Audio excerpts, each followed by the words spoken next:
mountains, many. Yes. And we are excited to have her here with us today, to hear of her many trips and how she climbed Mount Everest. Yes. And how she overcame the obstacles and saw the opportunities and worked in team and did it all.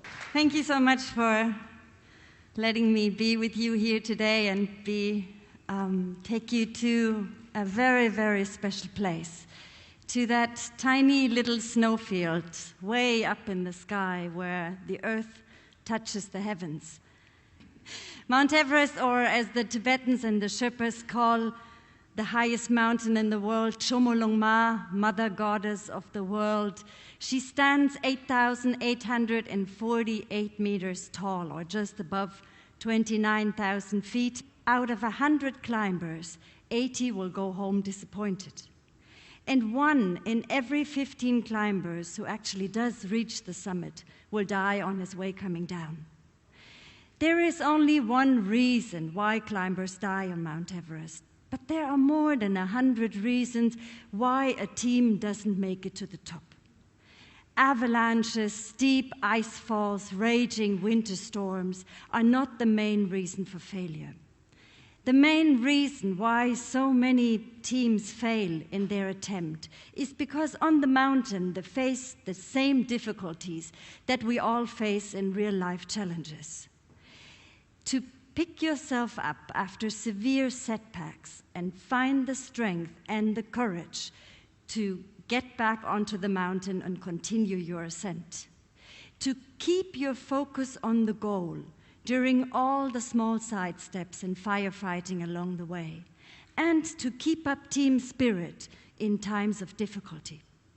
To tell you the truth, there were also a couple of men that I met on the mountain where I also had my doubts.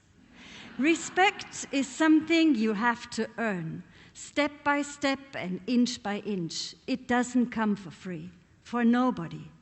If you want to reach an extraordinary goal, you have to be ready to fight, no matter man or woman, blonde or gray. It is never important that everyone on a team carries the biggest backpack. It's the differences that are important, different strengths, experiences, that make up the power of a team. And success rises, especially on Mount Everest, but on every great challenge, if you are able to join forces. The greatest challenge in climbing Mount Everest is getting the body used to the thin air. And we do that with the motto, climb high and sleep low. You fight so hard to get to a higher place, only to turn around and climb back down to where you started from. But as always on great challenges, there is the great unknown that suddenly comes in and kills the most ambitious plan. And on Everest, it was always the weather. How out of these great challenges that we all had been facing so proudly, suddenly unsurmountable problems arise.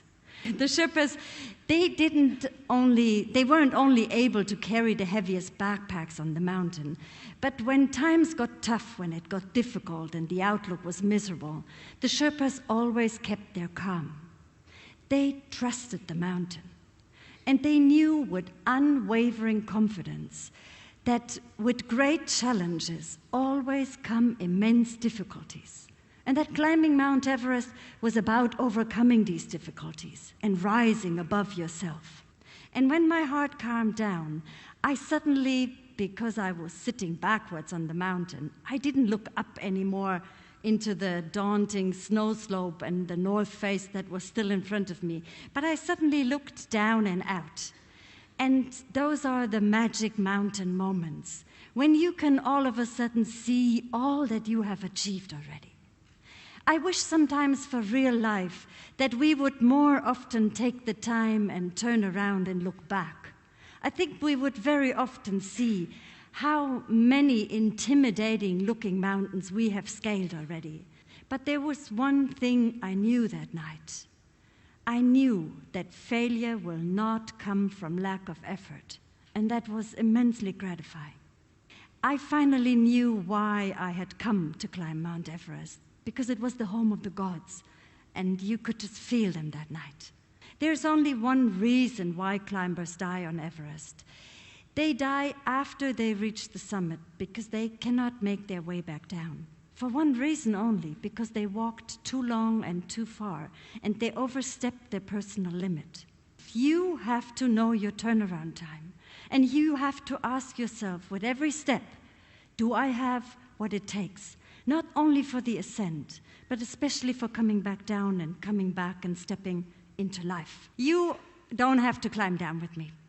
You are also standing in front of mountains and summits that are higher and more massive, and in every way more challenging than any 8,000-meter peak could ever be.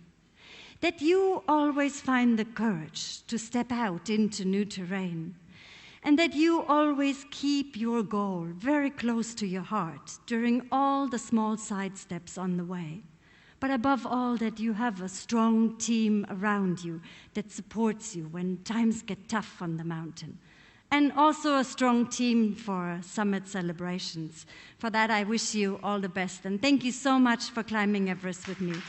The most beautiful mountain in the world. Thank you.